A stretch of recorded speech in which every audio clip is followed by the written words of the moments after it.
ಆತ್ಮೀಯ ವೀಕ್ಷಕರೇ ನಮಸ್ಕಾರ. ಕರ್ನಾಟಕ ರಾಜ್ಯ ಮಾನಸಿಕ ಆರೋಗ್ಯ ಪ್ರಾಧಿಕಾರ ಪ್ರಸ್ತುತಪಡಿಸುವ ಮನೋಚಿಂತನ ಮಾಲಿಕೆಯ ಇಂದಿನ ಸಂಚಿಕೆಗೆ ನಾನು ಡಾಕ್ಟರ್ ಚೈತ್ರ ತಮಗೆಲ್ಲರಿಗೂ ಸ್ವಾಗತವನ್ನು ಕೋರ್ತಾ ಇದ್ದೇನೆ. ಪ್ರಕೃತಿಯಲ್ಲಿ ಪುರುಷ ಮತ್ತು ಮಹಿಳೆ ಎರಡು ಕಣ್ಣುಗಳಿದ್ದಂತೆ. ಇಬ್ಬರದ್ದು ವಿಭಿನ್ನವಾದಂತಹ ದೇಹ ರಚನೆ ಮಾತ್ರವಲ್ಲ, ವಿಶಿಷ್ಟವಾದಂತಹ ಗುಣ ಸ್ವಭಾವಗಳು. ಆದರೆ ಪರಸ್ಪರ ಇಬ್ಬರೂ ಒಬ್ಬರಿಗೊಬ್ಬರು ಪೂರಕವಾಗಿದ್ದಾಗ ಮಾತ್ರ ಬದುಕು ಅನ್ನುವಂಥದ್ದು ಸುಂದರ ಮಾತ್ರವಲ್ಲ, ಆರೋಗ್ಯಕರ. ಆದರೆ ಮಹಿಳೆಯ ವಿಷಯಕ್ಕೆ ಬಂದಾಗ ಇಂದಿಗೂ ಕೂಡ ಸಮಾಜದಲ್ಲಿ ಆಕೆಯನ್ನು ನೋಡುವಂತಹ ದೃಷ್ಟಿಕೋನ ಬೇರೆಯೇ ಆಗಿದೆ. ಹೀಗಾಗಿ ಮಹಿಳೆಯರು ಎದುರಿಸುತ್ತಿರುವಂತಹ ಸವಾಲುಗಳು, ಅದನ್ನು ಮೆಟ್ಟಿ ಅವರು ಮಾಡಿರುವಂತಹ ಸಾಧನೆಗಳು, ಅವರಿಗಿರುವ ಹಕ್ಕುಗಳು, ಅದಕ್ಕಾಗಿ ನಡೆದಂತಹ ಹೋರಾಟ, ಇವೆಲ್ಲದರ ಬಗ್ಗೆ ಜಾಗೃತಿಯನ್ನು ಮೂಡಿಸಲು ಅಂತಾರಾಷ್ಟ್ರೀಯ ಮಹಿಳಾ ದಿನಾಚರಣೆಯನ್ನು ಮಾರ್ಚ್ ತಿಂಗಳಿನಲ್ಲಿ ಪ್ರತಿ ವರ್ಷ ಆಚರಿಸಲಾಗುತ್ತೆ. ಈ ಸಂದರ್ಭದಲ್ಲಿ ಮಹಿಳೆಯರ ಮಾನಸಿಕ ಆರೋಗ್ಯ ಕುರಿತಂತೆ 2 ಭಾಗಗಳಲ್ಲಿ ಇಂದಿನ ಕಾರ್ಯಕ್ರಮ. ನಮ್ಮೊಂದಿಗಿದ್ದಾರೆ ಶ್ರೀ ಅಟಲ್ ಬಿಹಾರಿ ವಾಜಪೇಯಿ ವೈದ್ಯಕೀಯ ಕಾಲೇಜು ಮತ್ತು ಸಂಶೋಧನಾ ಸಂಸ್ಥೆಯ ಮನೋವೈದ್ಯಕೀಯ ವಿಭಾಗದಲ್ಲಿ ಹಿರಿಯ ಮನೋವೈದ್ಯರಾದಂತಹ ಡಾಕ್ಟರ್ ಸರಸ್ವತಿ ಎನ್ ತೆನಗಿ ಅವರು. ಬನ್ನಿ, ಅವರನ್ನು ಕಾರ್ಯಕ್ರಮಕ್ಕೆ ಬರಮಾಡಿಕೊಳ್ಳೋಣ. ಡಾಕ್ಟ್ರೇ ನಮಸ್ತೆ. ನಮಸ್ತೆ. ನಮ್ಮ ಕಾರ್ಯಕ್ರಮಕ್ಕೆ ತಮಗೆ ಸ್ವಾಗತ. ಧನ್ಯವಾದಗಳು. ಮೊದಲನೇದಾಗಿ, ಪ್ರತಿ ವರ್ಷ ಮಾರ್ಚ್ 8ರಂದು ಅಂತಾರಾಷ್ಟ್ರೀಯ ಮಹಿಳಾ ದಿನ ಅಂಥೇಳಿ ಆಚರಿಸಲಾಗುತ್ತೆ. ಈ ಮಹಿಳಾ ದಿನವನ್ನು ಆಚರಿಸುವಂತಹ ಅಗತ್ಯ ಇದೆಯಾ? ಅಂದರೆ ಯಾಕೆ ಇದನ್ನು ಮಾಡಬೇಕು? ಪ್ರತಿ ವರ್ಷ ಎಲ್ಲರಿಗೂ ತಿಳಿದಂತೆ ಮಾರ್ಚ್ 8ರಂದು ಅಂತಾರಾಷ್ಟ್ರೀಯ ಮಹಿಳಾ ದಿನಾಚರಣೆಯನ್ನು ನಾವು ಆಚರಿಸ್ತಾ ಇದ್ದೀವಿ. ಈ ಕಾರ್ಯಕ್ರಮವನ್ನು, ಈ ಆಚರಣೆಯನ್ನು ವಿಶ್ವಾದ್ಯಂತ ಯಾಕೆ ಮಾಡಬೇಕು ಅಂದರೆ ಇದಕ್ಕೆ ನಾವು ಹಲವಾರು ಕಾರಣಗಳನ್ನ ಕೊಡ್ಬೋದು. ಒಂದು, ಈಗ ಮಹಿಳೆ ಎಲ್ಲ ಕ್ಷೇತ್ರಗಳಲ್ಲಿ ಹಲವಾರು ಸಾಧನೆಗಳನ್ನ ಮಾಡ್ತಾ ಇದ್ದಾಳೆ. ಯಾವುದೇ ಕ್ಷೇತ್ರಗಳನ್ನ ನೀವು ತೆಗೆದುಕೊಳ್ಳಿ, ಹಲವಾರು ಸಾಧನೆಗಳನ್ನ ಮಹಿಳೆ ಯಾವುದೋ ಕ್ಷೇತ್ರಗಳನ್ನ ಬಿಟ್ಟಿಲ್ಲ. ಇವಾಗ ಮಹಿಳೆ ಎಲ್ಲ ಕ್ಷೇತ್ರಗಳಲ್ಲಿ, ರಾಜಕೀಯ ಇರ್ಬೋದು, ವ್ಯವಸಾಯ ಇರ್ಬೋದು, ಆರೋಗ್ಯ ಇರಬಹುದು, ಎಲ್ಲ ಕ್ಷೇತ್ರಗಳಲ್ಲಿ ಅವಳ ಸಾಧನೆಗಳನ್ನು ಗುರುತಿಸುವಂಥದ್ದು ಈ ಕಾರ್ಯಕ್ರಮದ ಒಂದು ಉದ್ದೇಶ ಅಂತೇಳಿ ಹೇಳ್ಬೋದು. ಇದರ ಜೊತೆಗೆ ಮಹಿಳೆ ಹಲವಾರು ವರ್ಷಗಳಿಂದ, ಅನಾದಿ ಕಾಲದಿಂದ ಅಂತಲೇ ಹೇಳ್ಬೋದು, ಅನುಭವಿಸುತ್ತಿರುವಂತಹ ಒಂದು ದೌರ್ಜನ್ಯಗಳು, ಸಂಘರ್ಷಗಳು, ಅದೇ ರೀತಿ ಲಿಂಗ ಆಧಾರಿತ ಒಂದು ಏನು ತಾರತಮ್ಯ ನಡೀತಾ ಇದೆ, ಅದ್ರ ಬಗ್ಗೆ ನಾವು ಜಾಗೃತಿಯನ್ನು ಮೂಡಿಸುವಂತಹ ದಿನವೂ ಕೂಡ ಇದು. ಇದರ ಜೊತೆಯಲ್ಲಿ ಮಹಿಳೆಗೆ ನೀಡುವಂತಹ ಹಕ್ಕುಗಳನ್ನು ನಾವು ಮಹಿಳೆಗೆ ಮೊದಲು ಜಾಗೃತಳನ್ನಾಗಿ ಮಾಡಬೇಕಾಗ್ತದೆ. ಸೊ ಅವಳಿಗೆ ಯಾವ ಹಕ್ಕುಗಳು ಅವಳಿಗೆ ಅವಶ್ಯಕತೆ ಇದೆ ಅನ್ನೋದನ್ನು ತಿಳಿಸುವಂತಹ ಒಂದು ಉದ್ದೇಶ ಕೂಡ ಈ ದಿನಾಚರಣೆಯ ಒಂದು ಮಹತ್ವ ಇದೆ. ಇನ್ನು ಈ ವರ್ಷದ ಒಂದು ಅಂತಾರಾಷ್ಟ್ರೀಯ ಮಹಿಳಾ ದಿನದ ಒಂದು ಉದ್ದೇಶ ಏನಪ್ಪ ಇದೆ ಅಂತಂದರೆ, ಮಹಿಳೆಯರಲ್ಲಿ ಹೂಡಿಕೆ ಮಾಡುವಂಥದ್ದು, ಮಹಿಳೆಯರಲ್ಲಿ ಹೂಡಿಕೆ ಮಾಡಿ ಪ್ರಗತಿಯನ್ನು ವೇಗಗೊಳಿಸುವಂಥದ್ದು. ಸೊ ಮಹಿಳೆಯರಲ್ಲಿ ಹೂಡಿಕೆ ಮಾಡೋದು ಅಂತಂದ್ರೆ ಏನು? ಸೊ ಯಾವುದರಲ್ಲಿ ನಾವು ಹೂಡಿಕೆಯನ್ನು ಮಾಡಬೇಕಪ್ಪ ಅಂತಂದರೆ, ಮೊದಲಿಗೆ ಅವಳಿಗೆ ಶಿಕ್ಷಣವನ್ನು ಕೊಡುವಂಥದ್ದು, ಅವಳಿಗೆ ಆರೋಗ್ಯ ಸೌಲಭ್ಯಗಳನ್ನು ನೀಡುವಂಥದ್ದು, ಮತ್ತು ಎಲ್ಲ ಕ್ಷೇತ್ರಗಳಲ್ಲಿ ಅವಳಿಗೆ ಸಮಾನತೆಯನ್ನು ನೀಡುವಂಥದ್ದು. ಈ ನಾವು ಹೂಡಿಕೆಯನ್ನು ಮಾಡಿದರೆ ಮಹಿಳೆಯರಲ್ಲಿ ಖಂಡಿತ ಮನೆ ಪ್ರಗತಿ ಹೊಂದುತ್ತೆ, ಮನೆಯಿಂದ ಒಂದು ದೇಶ ಪ್ರಗತಿ ಕೂಡ ಹೊಂದುತ್ತೆ ಅಂತೇಳಿ ನಾನು ಹೇಳಲಿಕ್ಕೆ ಇಷ್ಟಪಡ್ತೇನೆ. ಈಗ ನೀವು ಹೇಳಿದ್ರಿ ಮಹಿಳೆಯರಲ್ಲಿ ಹೂಡಿಕೆಯನ್ನು ಮಾಡಿ ಪ್ರಗತಿಯನ್ನು ಸಾಧಿಸುವುದು ಅಂತ. ಹೂಡಿಕೆ ಅನ್ನುವಂಥದ್ದು ಅವರ ವಿದ್ಯಾಭ್ಯಾಸದ ಮೇಲೆ ಆಗಿರಬಹುದು, ಆರೋಗ್ಯ ಸವಲತ್ತುಗಳ ಮೇಲೆ ಆಗಿರ್ಬೋದು ಅನ್ನೋದನ್ನು ನೀವು ಅದನ್ನು ವಿವರಿಸಿದ್ದೀರಿ. ಆರೋಗ್ಯದ ವಿಷಯಕ್ಕೆ ಬಂದಾಗ ಮಹಿಳೆಯರು ಮತ್ತು ಪುರುಷರ ಮಾನಸಿಕ ಆರೋಗ್ಯದಲ್ಲಿ ಏನಾದರೂ ವ್ಯತ್ಯಾಸ ಇದೆಯಾ? ನೀವು ಈಗಾಗಲೇ ಹೇಳ್ದಂಗೆ ನಾವು ಮಹಿಳೆ ಮತ್ತು ಪುರುಷರ ನಡುವೆ ಯಾವ ರೀತಿ ನಾವು ದೈಹಿಕ ವ್ಯತ್ಯಾಸಗಳನ್ನ ಕಾಣ್ತೀವಿ, ಅದೇ ರೀತಿ ಹಲವಾರು ಆಯಾಮಗಳಲ್ಲಿ ಮಾನಸಿಕ ಆರೋಗ್ಯದಲ್ಲಿಯೂ ಕೂಡ ನಾವು ವ್ಯತ್ಯಾಸಗಳನ್ನ ನೋಡಬಹುದು. ನಾವು ಮಹಿಳೆ ಮತ್ತು ಪುರುಷರ ಒಂದು ಬೆಳವಣಿಗೆ ಹಂತದಿಂದ ಹಿಡಿದು ಅವರ ವಯಸ್ಸಾಗುವವರೆಗಿನ ಹಂತಗಳನ್ನು ಗಮನಿಸ್ತಾ ಬಂದರೆ, ಯುವ ಜನತೆಯಲ್ಲಿ, ವಿಶೇಷವಾಗಿ ಯುವ ಜನತೆಯಲ್ಲಿ ಅಂದರೆ ಹದಿಹರೆಯದವರ ವಯಸ್ಸಿನಲ್ಲಿ ಪುರುಷರು ಅಂದರೆ ಯುವಕರು ಹೆಚ್ಚಾಗಿ ಒಂದು ರೀತಿ ಕೋಪದ ನಡವಳಿಕೆ ಇರುತ್ತೆ ಅವರಲ್ಲಿ, ಮತ್ತು ಅವರು ಹೈ ರಿಸ್ಕ್ ಬಿಹೇವಿಯರ್ ಅಂತೇಳಿ ನಾವು ಹೇಳ್ತೀವಿ. ಒಂದು ರೀತಿ ಅಪಾಯಗಳನ್ನ ತಂದೊಡ್ಡುವಂತಹ ಚಟುವಟಿಕೆಗಳಲ್ಲಿ ಕೂಡ ಅವರು ಮಾಡ್ತಾರೆ. ಇನ್ನು ಮಹಿಳೆಯರು ಆ ರೀತಿ ಮಾಡಲ್ಲ, ಅವರಲ್ಲಿ ವ್ಯತ್ಯಾಸ ಇರುತ್ತೆ. ಅವರಲ್ಲಿ ಸಾಮಾನ್ಯವಾಗಿ ಈಟಿಂಗ್ ಡಿಸಾರ್ಡರ್ಸ್ನ ನಾವು ಹೆಚ್ಚಾಗಿ ನೋಡ್ಬೋದು. ಅಡೋಲ್ಸೆಂಟ್ ಪೀರಿಯಡ್, ಹದಿಹರೆಯದ ಮಹಿಳೆಯರಲ್ಲಿ, ಯುವತಿಯರಲ್ಲಿ ವಿಶೇಷವಾಗಿ ಈಟಿಂಗ್ ಡಿಸಾರ್ಡರ್ಸ್ ಇರ್ಬೋದು, ಬುಲಿಮಿಯಾ ನರ್ವೋಸ ಅಂತ ಇರ್ಬೋದು, ಈ ರೀತಿಯ ಸಮಸ್ಯೆಗಳನ್ನ ನಾವು ಮಹಿಳೆಯರಲ್ಲಿ ಹೆಚ್ಚಾಗಿ ನೋಡ್ತೀವಿ. ಅಂದರೆ ಮಹಿಳೆಯರು ತಮ್ಮ ಸಮಸ್ಯೆಗಳನ್ನು ಸಾಮಾನ್ಯವಾಗಿ ಅಂತರ್ಮುಖಿಗಳಾಗಿ ಅನುಭವಿಸ್ತಾರೆ. ಆದರೆ ಪುರುಷರು ಅದನ್ನು ಬಹಿರ್ಮುಖವಾಗಿ ತಮ್ಮ ಸಮಸ್ಯೆಗಳನ್ನ ತೋರಿಸ್ಕೊಳ್ತಾ ಹೋಗ್ತಾರೆ. ಇನ್ನು ಪ್ರೌಢಾವಸ್ಥೆಗೆ ಬಂದರೆ ಮಹಿಳೆಯರಲ್ಲಿ ಹೆಚ್ಚಾಗಿ ಖಿನ್ನತೆ, ಆತಂಕ, ಈ ರೀತಿಯ ಮಾನಸಿಕ ಸಮಸ್ಯೆಗಳನ್ನ ಹೆಚ್ಚಾಗಿ ನಾವು ಕಾಣ್ತೀವಿ. ಆದರೆ ಪುರುಷರಲ್ಲಿ ಮಾದಕ ವಸ್ತು ಸೇವನೆ ಇರ್ಬೋದು, ಅಥವಾ ಆಲ್ಕೋಹಾಲ್ ಇರಬಹುದು, ಈ ರೀತಿ ಅಥವಾ ಸಮಾಜಮುಖಿ ನಾವು ಆ್ಯಂಟಿ ಸೋಷಿಯಲ್ ಪರ್ಸನಾಲಿಟಿ ಇಶ್ಯೂಸನ್ನು ಇಲ್ಲಿ ಹೈಲೈಟ್ ಮಾಡಲಿಕ್ಕೆ ಇಷ್ಟಪಡ್ತೇನೆ. ಇಂತಹ ಸಮಸ್ಯೆಗಳು ಪುರುಷರಲ್ಲಿ ಹೆಚ್ಚು ಕಂಡು ಬರ್ತದೆ. ಸಮಾಜ ವಿರೋಧಿ ನಡವಳಿಕೆ ಏನಿದೆ, ವರ್ತನೆ ಏನಿದೆ, ಇದು ಪುರುಷರಲ್ಲಿ ಹೆಚ್ಚು ಕಂಡು ಬರ್ತದೆ. ಮಹಿಳೆಯರಲ್ಲಿ ಅಂತರ್ಮುಖಿ ಸಮಸ್ಯೆಗಳು. ಈಗ ನೀವು ಹೇಳಿದ್ರಿ ಏನಂತ ಅಂದರೆ, ದೈಹಿಕವಾಗಿ ಹೇಗೆ ವ್ಯತ್ಯಾಸಗಳಿದೆಯೋ ಅದೇ ರೀತಿ ಮಾನಸಿಕವಾಗಿಯೂ ಕೂಡ ಮಹಿಳೆಯರ ಮತ್ತು ಪುರುಷರ ಸ್ವಭಾವದಲ್ಲಿ ಸಾಕಷ್ಟು ವ್ಯತ್ಯಾಸಗಳಿರುತ್ತೆ ಅಂಥೇಳಿ. ಹಾಗೆಯೇ ಮಾನಸಿಕ ರೋಗಗಳು ಕೆಲವು ಮಹಿಳೆಯರಲ್ಲಿ ಹೆಚ್ಚು ಅಂತಂದ್ರಿ. ಉದಾಹರಣೆಗೆ ಈ ಒಂದು ತಿನ್ನುವಿಕೆಯ ಸಮಸ್ಯೆ ಇರಬಹುದು, ಹಾಗೆಯೇ ಖಿನ್ನತೆ ಇರಬಹುದು, ಇದೆಲ್ಲ ಹೆಚ್ಚು ಅಂತ ಹೇಳಿದೆ. ಈ ರೀತಿ ಕಾಣಿಸ್ಲಿಕ್ಕೆ ಕಾರಣಗಳೇನು? ನಾವು ಇದಕ್ಕೆ ಹಲವಾರು ಕಾರಣಗಳನ್ನ ಕೊಡ್ಬೋದು. ಸಾಮಾನ್ಯವಾಗಿ ಮಾನಸಿಕ ಸಮಸ್ಯೆಗಳಿಗೆ ಕೇವಲ ಒಂದು ನಿರ್ದಿಷ್ಟ ಕಾರಣಗಳಿಲ್ಲ, ಹಲವಾರು ಕಾರಣಗಳು ಇದೆ.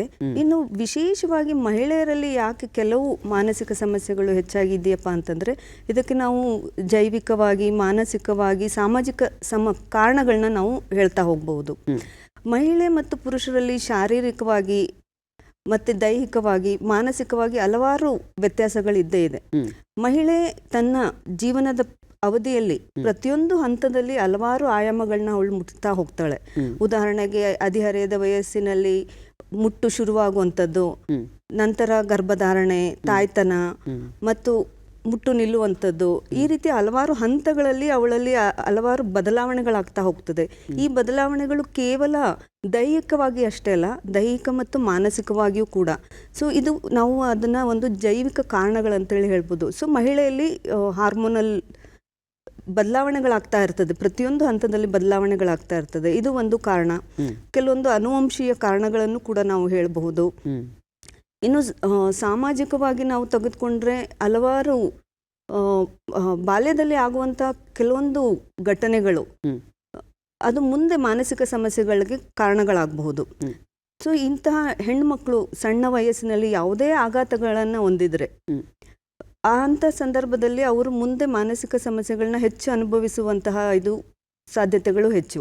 ಈಗ ಕುಟುಂಬದಲ್ಲಿ ಯಾವುದೇ ಮಾನಸಿಕ ಸೆಪ್ರೇಷನ್ ಇರಬಹುದು, ಕುಟುಂಬದಲ್ಲಿ ಸಮಸ್ಯೆಗಳಿರಬಹುದು, ತಂದೆ ತಾಯಿಗಳು ಎಮೋಷನಲ್ ಅಬ್ಯೂಸ್ ಅಂತೇನು ಹೇಳ್ತೀವಲ್ಲ, ನೆಗ್ಲೆಕ್ಟೆಡ್, ಈ ಹೆಣ್ಮಗು ಇವಳಿಗೆ ಯಾವುದೇ ತಾರತಮ್ಯ ಮಾಡೋದು, ಹೆಣ್ಮಗುಗೆ ಯಾಕೆ ನಾವು ಶಿಕ್ಷಣ ಕೊಡಿಸೋದು, ಹೆಣ್ಮಗಳಲ್ವಾ ಇವಳು ಮನೆಯಲ್ಲಿ ಕೆಲಸ ಮಾಡಲಿ, ಈ ರೀತಿ ಅವಳಿಗೆ ನಿರ್ಲಕ್ಷ್ಯ ಮಾಡೋದು.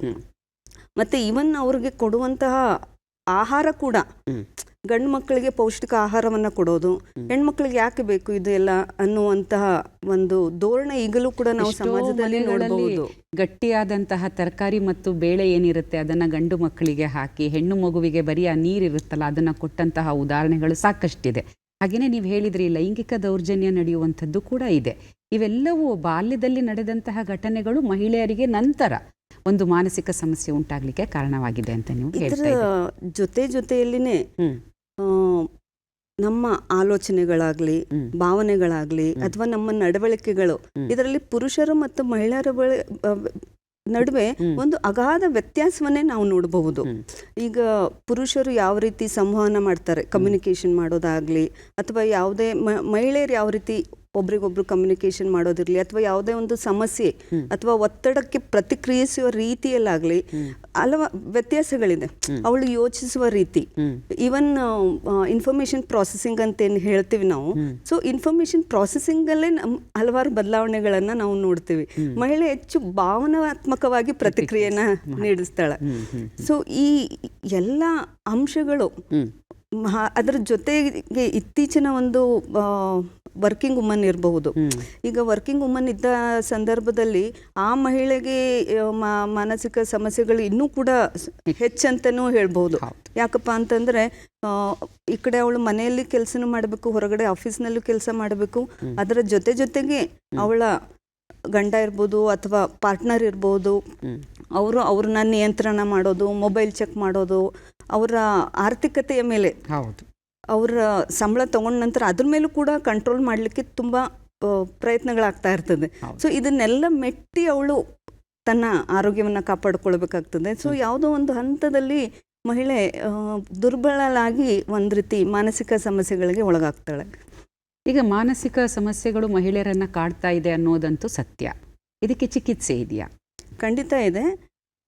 ಮಾನಸಿಕ ಆರೋಗ್ಯಕ್ಕೆ ಚಿಕಿತ್ಸೆ ಈಗ ಪುರುಷರಿಗೆ ಮಹಿಳೆಯರಿಗೆ ಬೇರೆ ಬೇರೆ ಅಂತಿಲ್ಲ, ಇಬ್ಬರಿಗೂ ಒಂದೇ ಥರನಾದ ಚಿಕಿತ್ಸೆ ಇದೆ. ಆದರೆ ಮಹಿಳೆಯರು ಬಹಳ ಬೇಗ ಚಿಕಿತ್ಸೆಗೆ ಬರಲ್ಲ.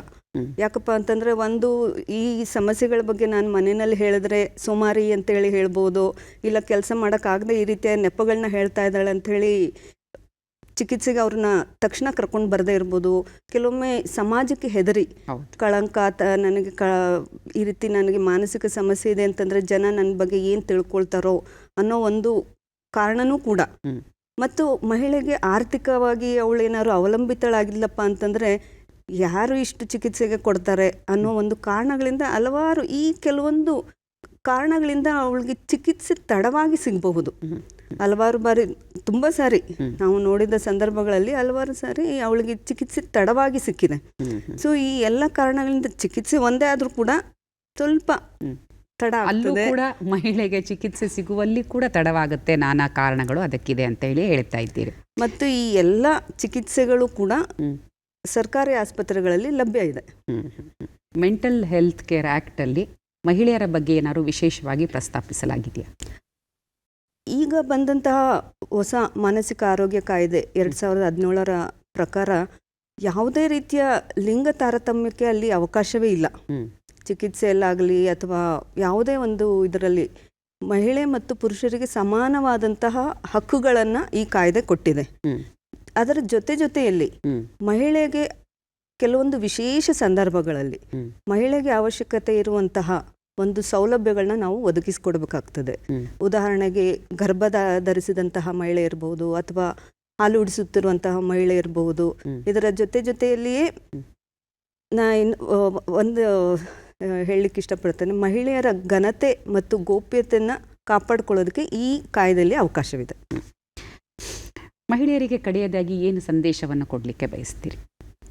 ಮಹಿಳೆಯರಿಗೆ ನಾನು ಮುಖ್ಯವಾಗಿ ಏನಪ್ಪ ಒಂದು ಸಂದೇಶವನ್ನು ನೀಡಲಿಕ್ಕೆ ಇಷ್ಟಪಡ್ತೇನೆ ಅಂತಂದರೆ, ಜೀವನದ ಒಂದು ಪ್ರತಿಯೊಂದು ಆಯಾಮದಲ್ಲಿ, ಪ್ರತಿಯೊಂದು ಹಂತದಲ್ಲಿ ನಾವು ಒಂದು ರೀತಿಯ ಸಂಘರ್ಷಗಳು, ಸವಾಲುಗಳನ್ನ ಎದುರಿಸ್ತಾ ಇರ್ತೀವಿ.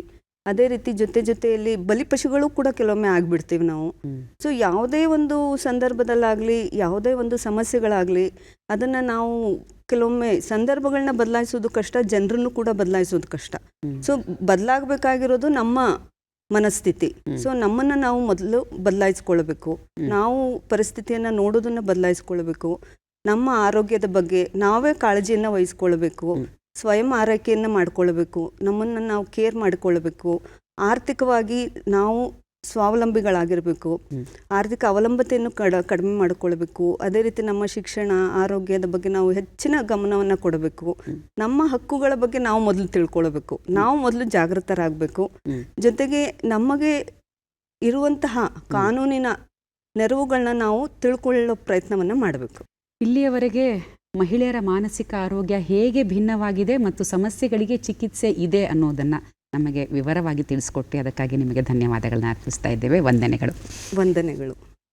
ವೀಕ್ಷಕರೇ, ಮಹಿಳೆಯರಲ್ಲಿ ಮಾನಸಿಕ ಆರೋಗ್ಯ ಅನ್ನುವಂಥದ್ದು ಯಾವ ರೀತಿಯಾಗಿ ಬೇರೆ ಆಗಿರುತ್ತೆ, ಯಾವೆಲ್ಲ ರೀತಿಯ ಮಾನಸಿಕ ಸಮಸ್ಯೆಗಳು ಅವರನ್ನು ಕಾಡಬಹುದು ಎನ್ನುವುದರ ಜೊತೆಗೆ ಮಾನಸಿಕ ಆರೋಗ್ಯ ಕಾಯಿದೆಯಲ್ಲಿ ಏನು ಅದರ ಬಗ್ಗೆ ಹೇಳಲಾಗಿದೆ, ಇವೆಲ್ಲದರ ಕುರಿತು ನಾವು ಒಂದಷ್ಟು ಮಾಹಿತಿಯನ್ನು ಪಡೆದುಕೊಂಡ್ವಿ. ಈ ಚರ್ಚೆ ಮುಂದುವರಿಯಲಿದೆ 2ನೇ ಭಾಗದಲ್ಲಿ.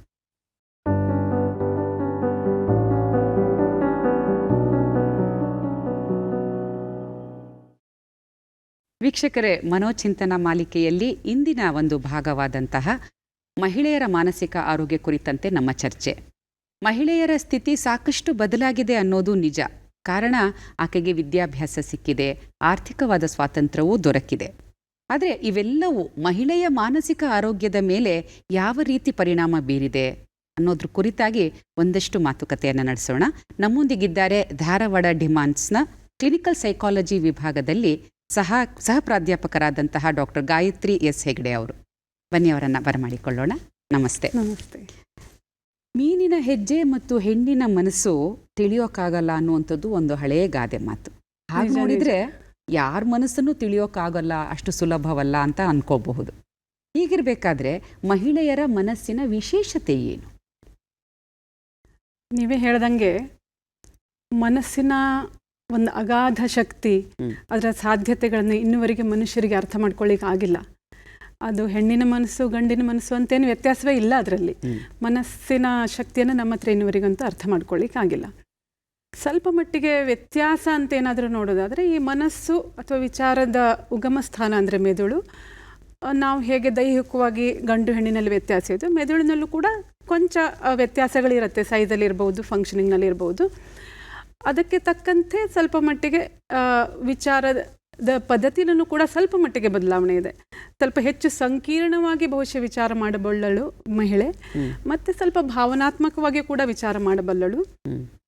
ಒಂದು ಸುಭಾಷಿತ ಇದೆಯಲ್ಲ, ವಜ್ರಾದಪಿ ಕಠೋರಾಣಿ ಮೃದೂನಿ ಕುಸುಮಾದಪಿ ಅಂತ. ಸೊ ಸಂದರ್ಭಕ್ಕೆ ತಕ್ಕಂತೆ ವಜ್ರದಕ್ಕಿಂತ ಕಠಿಣ ಆಗಲಿಕ್ಕೂ ಸಾಧ್ಯ ಇದೆ ಮಹಿಳೆಗೆ, ಕುಸುಮಕ್ಕೆ ಹೂವಿನಕ್ಕಿಂತ ಮೃದುವಾಗಿ ವರ್ತನೆ ಮಾಡಲಿಕ್ಕೂ ಸಾಧ್ಯ ಇದೆ. ಬಹುಶಃ ಅದಕ್ಕೇನೆ ಅರ್ಥ ಮಾಡ್ಕೊಳ್ಳಿಕ್ಕೆ ಆಗಲ್ಲ ಅಂತ ಆ ಗಾದೆ ಮಾಡಿಟ್ಟಿರ್ಬೋದು. ಒಂದು. ಎರಡನೇದು, ಪ್ರೊಫೆಷ್ನಲಿ ನೋಡ್ಬೇಕಂತಂದರೆ ಕೌನ್ಸಿಲಿಂಗಿಗೆ ಅಂತ ಎದುರಿ ಕೂತವರಲ್ಲಿ ನನಗೆ ಯಾವಾಗಲೂ ಗಂಡು ಹೆಣ್ಣಿನಲ್ಲಿ ಮನಸ್ಸಿನಲ್ಲಿ ಅಷ್ಟೊಂದು ವಿಶೇಷವಾದ ವ್ಯತ್ಯಾಸಗಳಿದೆ ಅಂತೇನು ಅನಿಸಿಲ್ಲ. ಎರಡನ್ನೂ ಕೂಡ ಒಂದೇ ರೀತಿಯ ಪ್ರೊಸೆಸ್ ಆಫ್ ಥಿಂಕಿಂಗೇ ನಡೀತಿರ್ತದೆ. ಅಲ್ಲದೆ ಅರ್ಥ ಮಾಡ್ಕೊಳ್ಳಿಕ್ಕಾಗಲ್ಲ ಅನ್ನೋದಕ್ಕಿಂತ ನನಗನ್ಸೋ ಮಟ್ಟಿಗೆ ಮನಸ್ಸು ಮಾಡಿದ್ರೆ ಅರ್ಥ ಮಾಡ್ಕೊಳ್ಬೋದು. ನೋಡಿ, ಇನ್ನೊಬ್ಬರ ಮನಸ್ಸನ್ನು ಅಷ್ಟೊಂದು ಸಂಪೂರ್ಣವಾಗಿ ಅರ್ಥ ಮಾಡ್ಕೊಳ್ಳೋ ಅವಶ್ಯಕತೆನೇ ಇಲ್ಲ. ಇನ್ಫ್ಯಾಕ್ಟ್ ನಮ್ಮ ಮನಸ್ಸೇ ನಮಗೆ ಎಷ್ಟೋ ಸಲ ಅರ್ಥ ಆಗಲ್ಲ ಅಲ್ವಾ? ಹಾಗಿದ್ದಾಗ ಇನ್ನೊಬ್ಬರ ಮನಸ್ಸನ್ನು ಸಂಪೂರ್ಣ ಶೋಧನೆ ಮಾಡಿ ಅರ್ಥ ಮಾಡಿಕೊಂಡೆ ಜೀವನ ಮಾಡ್ಕೊಳ್ಳೋ ಅವಶ್ಯಕತೆ ಇಲ್ಲ. ದಿನನಿತ್ಯದ ಜೀವನಕ್ಕೆ ಎಷ್ಟು ಬೇಕಲ್ಲ ಅಷ್ಟನ್ನು ಡೆಫಿನೆಟ್ಲಿ ಅರ್ಥ ಮಾಡ್ಕೋಬೋದು. ಸ್ವಲ್ಪ ಪ್ರೀತಿಯಿಂದ, ಕಾಳಜಿಯಿಂದ, ಇಂಟ್ರೆಸ್ಟಿಂದ ಟೈಮ್ ಕೊಟ್ಟು ಜೊತೆ ಕೂತ್ಕೊಂಡು ಒಂದಿನ ಕೇಳಿ ಹೇಗಿದೆಯಾ, ಏನು ಮಾಡ್ತಿದ್ಯಾ ಅಂತ ಡೆಫಿನೆಟ್ಲಿ ಮನಸ್ಸನ್ನು ಅರ್ಥ ಮಾಡ್ಕೊಳ್ಳೋದು ಅತ್ಯಂತ ಸುಲಭ. ಹೆಣ್ಮಕ್ಳ ಮನಸ್ಸನ್ನು ಯಾರಿಗೆಷ್ಟು ಶ್ರಮ ಕೊಡ್ಲಿಕ್ಕಾಗಿಲ್ಲಲ್ಲ ಅವರು ಆ ಗಾದೆ ಮಾಡಿಟ್ಟಿದ್ದಾರೆ ಅಂತ ನಾನು ಹೇಳ್ತೀನಿ. ಖಂಡಿತ ನೀವು ಹೇಳಿದ ಆ ಮಾತಂತೂ ಸತ್ಯ. ಒಂದೆರಡು ಸಾಂತ್ವನದ ಮಾತು, ಒಂದೆರಡು ಪ್ರೀತಿಯ ಮಾತು, ಒಂದು ಹಿಡಿಯಷ್ಟು ಆಕೆಗೆ ಕಾಳಜಿ, ಇದಿಷ್ಟು ಕೊಟ್ರೆ ಸಾಕು. ಹೆಣ್ಣಿನ ಮನಸ್ಸು ಅಂತಾನೆ ಅಲ್ಲ, ಎಲ್ಲರ ಮನಸ್ಸು ಕೂಡ ಸಂತೋಷವಾಗಿರುತ್ತೆ. ಅದೊಂದು ಆರೋಗ್ಯಕರವಾದಂತಹ ಸಂಬಂಧಕ್ಕೆ ನಾಂದಿಯನ್ನು ಕೂಡ ಹಾಡುತ್ತೆ ಅನ್ಬಹುದು. ಈಗ ಆಧುನಿಕ ಯುಗದಲ್ಲಿ ಮಹಿಳೆಗೆ ಸ್ವಾತಂತ್ರ್ಯ ಸಿಕ್ಕಿದೆ ಅನ್ನೋದು ಒಂದು ನೋಟದಿಂದ ನೋಡಿದ್ರೆ ನಿಜ. ಯಾಕಂದ್ರೆ 4 ಗೋಡೆಗಳಲ್ಲಿ ಸೀಮಿತವಾಗಿದ್ದಂತಹ ಆಕೆಯ ಬದುಕು ಈಗ ಹೊರ ಜಗತ್ತಿಗೆ ತೆರೆದುಕೊಂಡಿದೆ. ಅಷ್ಟರ ಮಟ್ಟಿಗೆ ಆಕೆಗೆ ಸ್ವಾತಂತ್ರ್ಯ ಸಿಕ್ಕಿದೆ. ಇದರಿಂದ ಆಕೆಯ ಮಾನಸಿಕ ಸ್ವಾಸ್ಥ್ಯ ಸುಧಾರಿಸಿದೆಯೇ? ಈ ಸ್ವಾತಂತ್ರ್ಯ ಅನ್ನೋದು ಸಿಕ್ಕಿದೆ ಅನ್ನೋದೇ ಒಂಥರ ವಿಚಿತ್ರವಾದ ವಿಷಯ. ಸ್ವಾತಂತ್ರ್ಯ ನಮ್ಮ ಜನ್ಮಸಿದ್ಧ ಹಕ್ಕು, ಯಾರೋ ಕೊಡ್ಲಿಕ್ಕೆ ತಗೊಳ್ಳಿಕ್ಕೆ ಅನ್ನುವಂಥ ವಿಷಯವನ್ನೇ ಅಲ್ಲ ಇದು. ಅನ್ಫಾರ್ಚುನೇಟ್ಲಿ ಬಹಳಷ್ಟು ವರ್ಷಗಳ ಕಾಲ ಇದೊಂದು ಶೋಷಣೆ ಅನ್ನುವಂಥ ಏನೋ ಒಂದು ಸಂದರ್ಭದಲ್ಲಿ ಸ್ವಾತಂತ್ರ್ಯವನ್ನು ಕಸಿದುಕೊಂಡಿದ್ರು. ಈಗ ಆಧುನಿಕ ಯುಗದಲ್ಲಿ ಗಂಡು ಮಕ್ಕಳಿಗೂ ಅರ್ಥ ಆಗಿದೆ ಇನ್ನೊಬ್ಬರ ಸ್ವಾತಂತ್ರ್ಯನ ಕಸಿದುಕೊಳ್ಳೋದು ಸರಿಯಲ್ಲ ಅಂತ. ಹೆಣ್ಣಿಗೂ ಕೂಡ ಅದೊಂದು ಅರಿವು ಬಂದಿದೆ, ಗುಲಾಮಗಿರಿ ಮನಸ್ಥಿತಿಯಿಂದನೇ ನಾನು ಜೀವನ ಮಾಡಬೇಕಾಗಿಲ್ಲ ಅನ್ನುವಂಥದ್ದು. ಈ ಕಾರಣದಿಂದ ನೀವು ಹೇಳ್ದಂಗೆ ಸ್ವಲ್ಪ ಮಟ್ಟಿಗೆ ಬದಲಾವಣೆ ಬಂದಿದೆ, ಸ್ವಾತಂತ್ರ್ಯ ಅನುಭವಿಸ್ಬೋದು ಅಂತ ಹೇಳ್ಬೋದು. ಆದರೆ ಸ್ವಾತಂತ್ರ್ಯವನ್ನು ಮತ್ತು ಮಾನಸಿಕ ಆರೋಗ್ಯವನ್ನು ಡೈರೆಕ್ಟ್ಲಿ ಲಿಂಕ್ ಮಾಡೋದೇ ಕಷ್ಟ. ಯಾಕಂದರೆ ಮಾನಸಿಕ ಆರೋಗ್ಯ ಅನ್ನುವಂಥದ್ದು ಕೇವಲ ಸ್ವಾತಂತ್ರ್ಯ ಇದೆ ಅಥವಾ ಇಲ್ಲ ಅನ್ನೋದಕ್ಕೆ ಸಂಬಂಧಪಟ್ಟಿಲ್ಲ. ಅದು ಬಹಳಷ್ಟು ಅಂಶಗಳಿದೆ ಮಾನಸಿಕ ಆರೋಗ್ಯದಲ್ಲಿ ತಾನೆ. ಹಾಗಾಗಿ ಉದಾಹರಣೆಗೆ ನಮ್ಮ ದೇಶಕ್ಕೆ ಸ್ವಾತಂತ್ರ್ಯ ಬಂತು ಅಂದ ತಕ್ಷಣ ಸಮಸ್ಯೆಗಳೆಲ್ಲ ಪರಿಹಾರ ಆಗಿಬಿಡ್ತು ಅಂತ ಏನು ಅರ್ಥ ಅಲ್ಲ. ಸ್ವಾತಂತ್ರ್ಯ ಬಂದಿದ್ದರಿಂದ ಸಂಶೋಧನೆ ಪ್ರಕಾರ ನೋಡೋಣ ಅಂತಂದರೆ ಮನಸ್ಸಿನ ನೆಮ್ಮದಿ ಹೆಚ್ಚಿಗೆ ಆಗಿದೆ ಅಂತ ರಿಪೋರ್ಟ್ ಮಾಡಿದ್ದಾರೆ. ಎಸ್ಪೆಷಲಿ ಸ್ವಾತಂತ್ರ್ಯ ಅಂದ್ರೇನು, ನನ್ನ ಜೀವನದ ನಿರ್ಧಾರ ನಾನು ತಗೊಳ್ತೀನಿ. ಆ ಸಂಶೋಧನೆಗಳ ಪ್ರಕಾರ ನನಗೆ ಕೌಟುಂಬಿಕವಾಗಿ, ಆರ್ಥಿಕವಾಗಿ, ನನ್ನ ಆರೋಗ್ಯಕ್ಕೆ ಸಂಬಂಧಪಟ್ಟಂಗೆ ನಿರ್ಧಾರ ತಗೊಳ್ಳುವಂಥ ಶಕ್ತಿಯನ್ನು ನನಗೆ ಕೊಟ್ಟರೆ ನಾನು ಹೆಚ್ಚಿಗೆ ನೆಮ್ಮದಿಯಿಂದ ಇರ್ತೀನಿ ಅನ್ನುವಂಥದ್ದನ್ನು ಮಹಿಳೆ ವ್ಯಕ್ತಪಡಿಸಿದ್ದಾಳೆ ಸಂಶೋಧನೆಯಲ್ಲಿ. ಅಲ್ಲದೆ ಇನ್ನೊಂದು ಸಂಶೋಧನೆ ಪ್ರಕಾರ ಯಾರಿಗೆ ಈ ಥರ ಹೆಚ್ಚಿನ ಸ್ವಾತಂತ್ರ್ಯ ಇದೆಯೋ, ಸರ್ಪ್ರೈಸಿಂಗ್ಲಿ ಈ ಪೋಸ್ಟ್ ಮಾರ್ಟಮ್ ಡಿಪ್ರೆಷನ್ ಅಂತ ಆಗ್ತದಲ್ಲ, ಆ ಸಾಧ್ಯತೆಗಳು ಕೂಡ ಸ್ವಾತಂತ್ರ್ಯ ಹೆಚ್ಚಿಗೆ ಇದ್ದ ಹೆಣ್ಮಕ್ಳಲ್ಲಿ ಕಡಿಮೆ ಅಂತ ರಿಪೋರ್ಟ್ಗಳು ಹೇಳ್ತದೆ. ಹಾಗಾಗಿ ಸ್ವಾತಂತ್ರ್ಯದಿಂದ ಮಾನಸಿಕ ನೆಮ್ಮದಿ ಜಾಸ್ತಿ ಆಗಿದೆ ಅಂತ ಹೇಳ್ತೀನಿ. ಬಟ್ ಸ್ವಾತಂತ್ರ್ಯದ ಜೊತೆಗೆ ಜೊತೆಗೆ ಬರುವಂಥದ್ದು ಜವಾಬ್ದಾರಿ. ಸ್ವಾತಂತ್ರ್ಯ ಸಿಕ್ಕ ತಕ್ಷಣ ಅದು by one get one free ಇದ್ದಂಗೆ.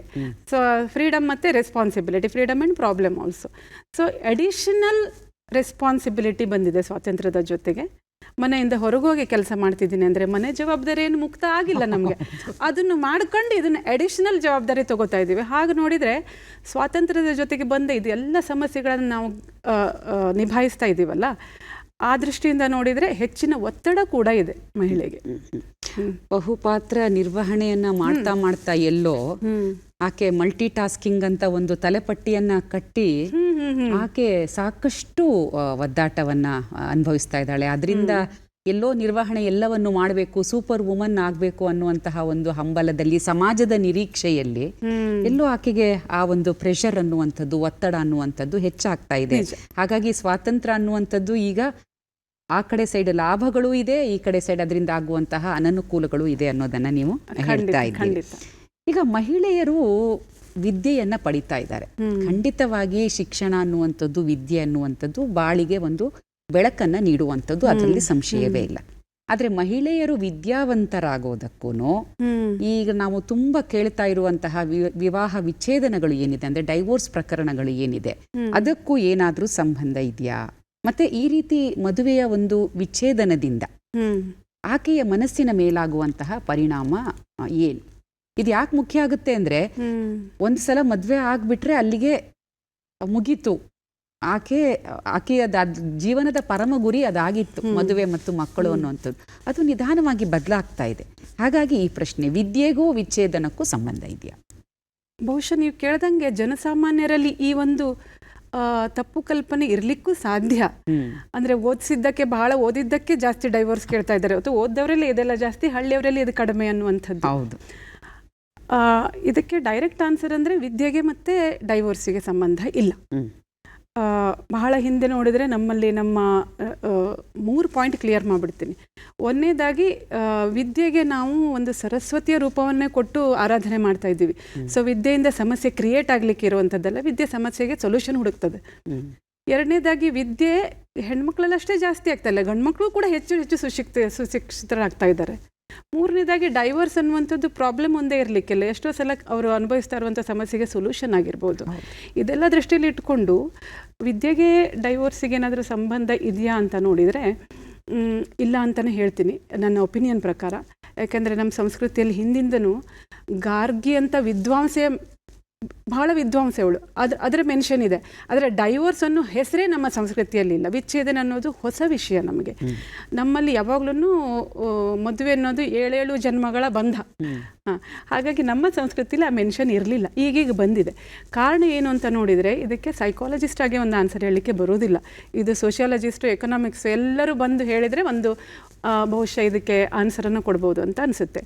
ಒಂದನೇದಾಗಿ ವಿದ್ಯೆಯ ಬೈ ಪ್ರಾಡಕ್ಟ್ ಏನದಲ್ಲ, ಒಳ್ಳೆ ಜಾಬ್ ಸಿಗತ್ತೆ, ಆರ್ಥಿಕವಾಗಿ ನೀವು ಸ್ವತಂತ್ರರಾಗ್ತೀರಿ, ಅದು ನಿಮಗೆ ಸ್ವಲ್ಪ ಧೈರ್ಯವನ್ನು ಕೊಡ್ತದೆ, ನಾನು ಒಬ್ಬಳೇ ಕೂಡ ಜೀವನ ಮಾಡಬಲ್ಲೆ ಅನ್ನುವಂಥದ್ದು. ಎರಡನೇದು, ನಾವೀಗ ಆಧುನಿಕ ಸಂಸ್ಕೃತಿಯಲ್ಲಿ ಪಾಶ್ಚಾತ್ಯ ಸಂಸ್ಕೃತಿಗೆ ಓಪನ್ ಆಗಿಬಿಟ್ಟಿದ್ದೀವಿ, ತೆರೆದುಕೊಂಡಿದ್ದೀವಿ. ಅದನ್ನು ಮಾಡೆಲ್ ಅಂತ ಕೂಡ ನೋಡ್ತಾ ಇರುವಂಥದ್ದನ್ನು ಕೂಡ ಒಂದು ಸಾಧ್ಯತೆ ಇದೆ.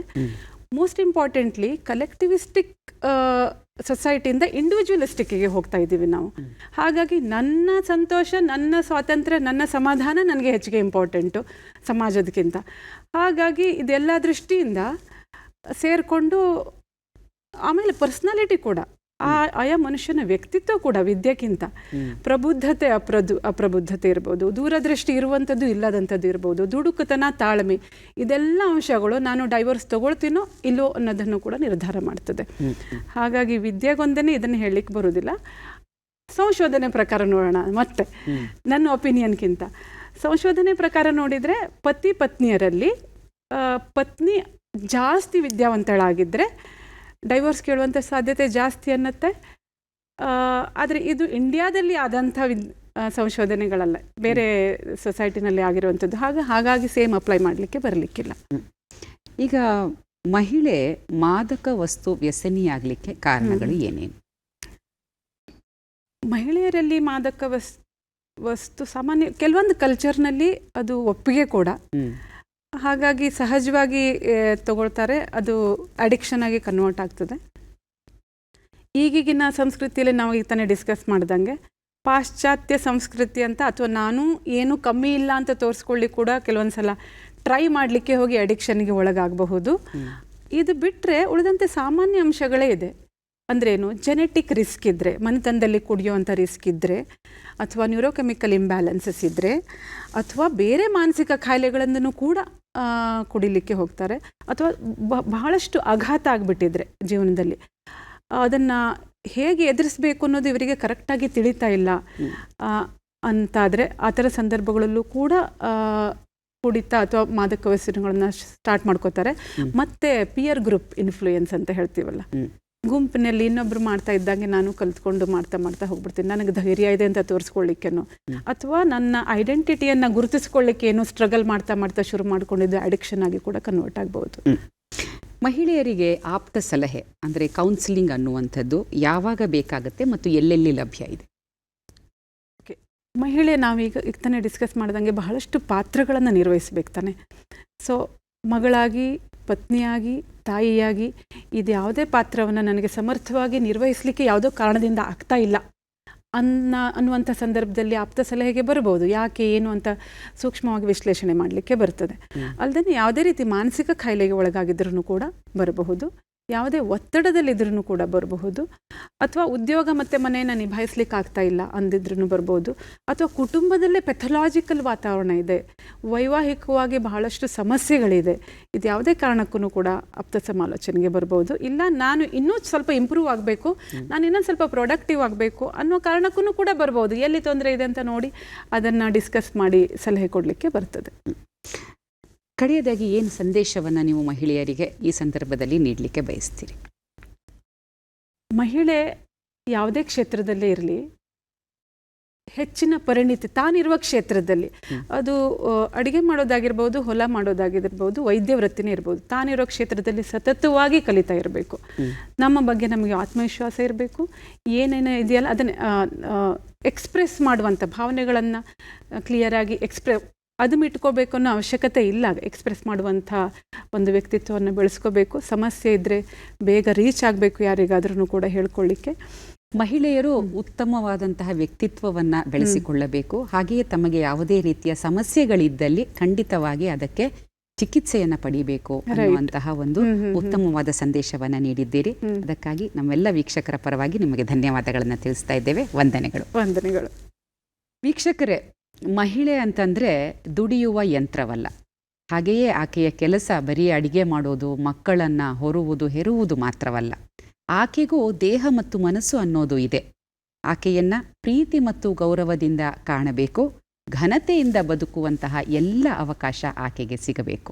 ಈ ನಿಟ್ಟಿನಲ್ಲಿ ನಾವೆಲ್ಲರೂ ಕಾರ್ಯಪ್ರವೃತ್ತರಾಗೋಣ ಅಂತ ಹೇಳ್ತಾ ಇಂದಿನ ಸಂಚಿಕೆ ಸಂಪನ್ನಗೊಳ್ತಾ ಇದೆ. ಮತ್ತೆ ಭೇಟಿಯಾಗೋಣ. ನಮಸ್ಕಾರ.